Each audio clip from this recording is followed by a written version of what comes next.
आज हम पढ़ेंगे दीर्घवृत्त की रचना करना।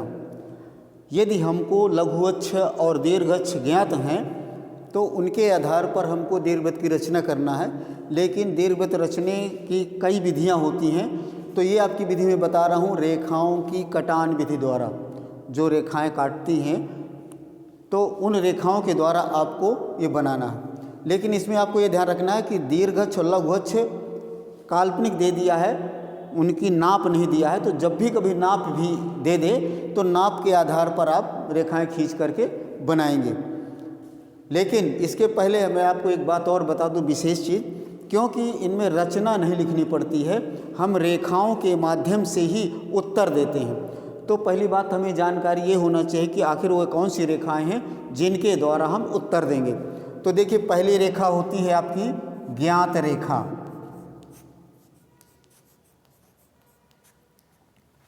दूसरी रेखा होती है रचनात्मक।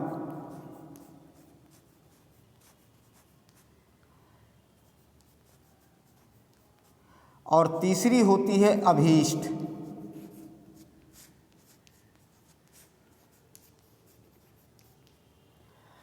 इन तीन रेखाओं का ही हम प्रावैधिक कला में उपयोग करते हैं और इन्हीं के द्वारा हम अपने प्रश्न का उत्तर देते हैं। तो पहले नंबर की रेखा ज्ञात रेखा है, वो कैसे खींची जाएगी? इसका आकार प्रकार जो होगा पतला होगा, ऐसे सीधी रेखा पतली। रचनात्मक रेखा जो होगी वो डॉटेड होगी, ऐसे डॉट डॉट। और अभीष्ट रेखा जो होगी जिसका पूरा हम उत्तर देते हैं तो वो होगी हमारी मोटी रेखा, ऐसे। ये सबसे चटकीली होगी और मोटी होगी। तो इन रेखाओं का विशेष आपको ध्यान रखना है, क्योंकि जब भी हम रचना शुरू करते हैं तो इनके आधार पर ही करते हैं, क्योंकि रचना हमको नहीं लिखनी पड़ती और ये रेखाएं ही हमारे प्रश्न का उत्तर निकाल के एग्जामिनर को बता देती हैं। तो ये ध्यान रखना है। ज्ञात रेखा पतली खींची जाएगी, रचनात्मक रेखा डाट डाट खींची जाएगी और अभीष्ट रेखा गहरी और मोटी खींची जाएगी। ये ध्यान रखना है। अब हम रचना करते हैं। जैसे हमारे पास ये दीर्घअक्ष है, आप ज्यामितीय यंत्रों का प्रयोग करेंगे तो ज़्यादा अच्छा रहेगा। केवल आपको विधि समझना है। मैं फ्री हैंड काम कर रहा हूँ, इसलिए कुछ रेखा टेढ़ी मेढ़ी हो सकती है, छोटी बड़ी हो सकती है, लेकिन आपको विधि समझना है।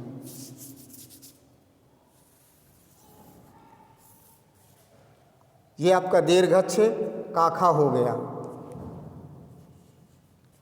और इसका मध्य बिंदु ज्ञात करेंगे। अर्धक ले लेंगे। अर्धक किसी रेखा का अर्धक जो किया जाता है, ये आप पहले पढ़ाए होंगे। ये छोटी छोटी बेसिक चीज़ें हैं, बहुत जानकारी। कोण का अर्धक करना, 90 अंश का कोण बनाना, 60 अंश का कोण बनाना, 30 अंश का कोण बनाना, ये सब सारी चीज़ें आपको पहले से मालूम होना चाहिए। तो जैसे हम काखा रेखा का अर्धक करते हैं तो अर्धक करने की जो विधि है कि खा को केंद्र मान के आधे से अधिक त्रिज्या लेकर के चाप ऊपर लगाएंगे, नीचे लगाएंगे, इसी तरह का को केंद्र मान कर ऊपर नीचे जहाँ पर कटे वहीं मिला देंगे। तो इस तरह से हम ये आपका गाघा लघुअक्ष हो गया और काखा दीर्घअक्ष हो गया। ये जो है आपका दिए गए के आधार पर बना दिया आपने। अब हमको रचना करना है रेखाओं के कटान के आधार पर। तो अब देखिए क्या करते हैं। यहाँ से हमारी अब रचना शुरू हुई। ये ज्ञात रेखा हो गई, हमने ज्ञात रेखा दर्शा दिया। अब रचना शुरू करते हैं। तो रचना कैसे करते हैं?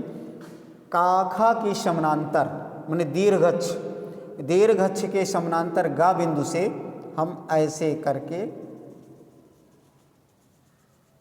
ये रेखा खींच दिया। इसी तरह से काखा के समानांतर ही घा बिंदु से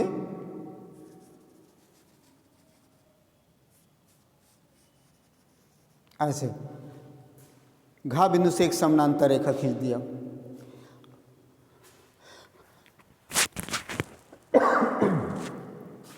अब इसके बाद गाघा रेखा के समानांतर खा बिंदु से ऐसे खींच देंगे। गाघा के समानांतर का बिंदु से ऐसे एक रेखा खींच देंगे। आप देख रहे हैं ये आपका एक तरह का आयत बन गया।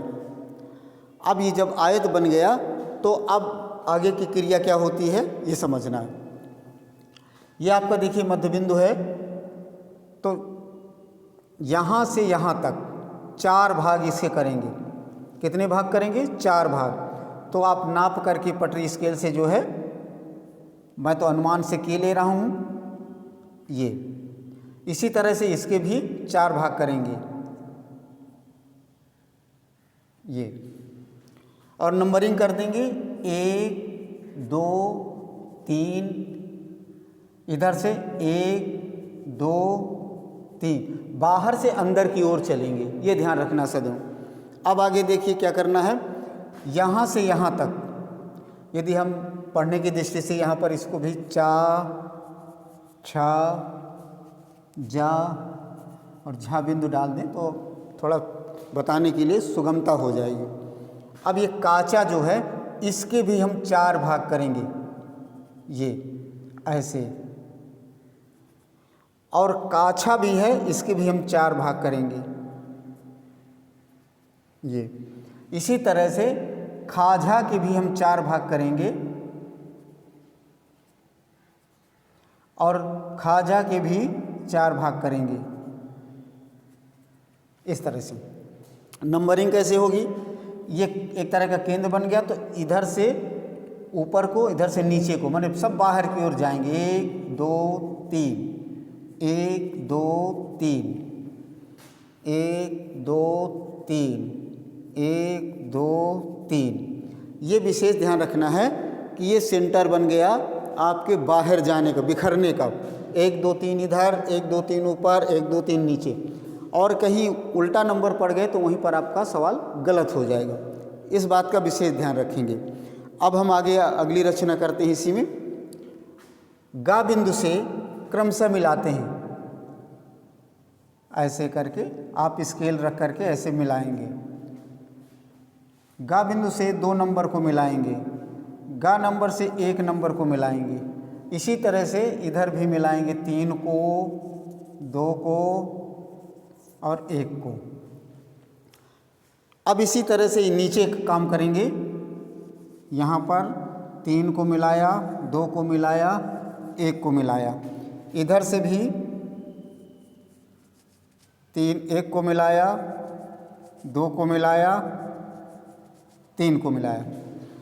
ये प्रक्रिया आपको समझना है। इतनी बात आपको समझ में आ गई होगी, मुझे विश्वास ऐसा लग रहा।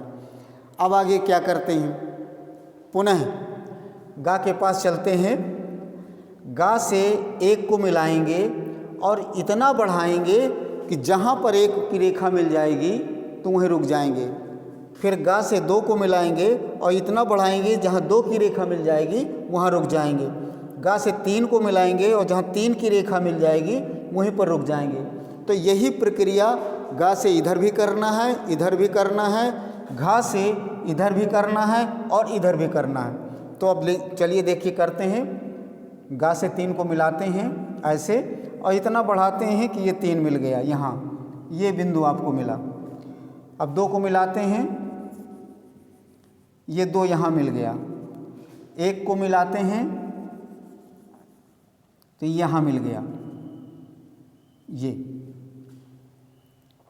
इसी प्रकार यहाँ से 1 को मिलाते हैं, ये मिल गया। 2 को मिलाते हैं, ये एक बिंदु मिल गया। 3 को मिलाते हैं ऐसे, ये बिंदु मिल गया। अब देख रहे हैं ये बिंदु आपके स्पष्ट, मैं थोड़ा सा गहरा किए दे रहा हूँ ये। इसी प्रकार अब ऊपर प्राप्त करना है। घा से मिलाएंगे 3 को और 3 पे रुक जाएंगे, 2 को मिलाएंगे 2 पर रुक जाएंगे, 1 को मिलाएंगे 1 पे रुक जाएंगे। तो अब इसको ऐसे उल्टा चलने में थोड़ा सा 3, ये 3 मिल गया यहाँ पर। 2 को मिलाते हैं, ये 2 मिल गया। 1 को मिलाते हैं, ये मिल गया। इसी तरह से 3 को मिलाते हैं, 3 को मिल गया यहाँ। 2 को मिलाते हैं, ये 2 मिल गया यहाँ। एक को मिलाते हैं, ये मिल गया। अब देख रहे हैं कि ये बिंदु आपको प्राप्त हो गए, ये बिंदु आपको ये। और जब इतना जाल बिछ गया, रेखाएं एक दूसरे को काट रही हैं, तो अब यहाँ पर ये जो बिंदु मिले हुए हैं, इन बिंदुओं को क्रम से मिलाना है। कैसे मिलाएंगे? देखिए, ये सिरा है, यहाँ से ऐसे करके, ऐसे ऐसे करके, ऐसे ऐसे करके, ऐसे निकाल के दीर्घवृत्त बनाएंगे। तो पहले हल्की पेंसिल से प्रयोग करते हुए ऐसे,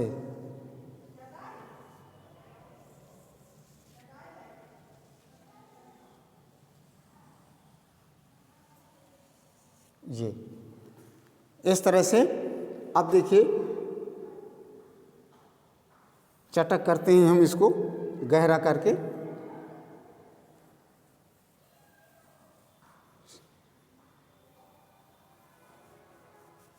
ये इधर का आधा हिस्सा बन गया। अब इसी को यहाँ से ऐसे करके ये, तो अब देख रहे हैं कि ये दीर्घवृत्त आपका निकल के आ गया।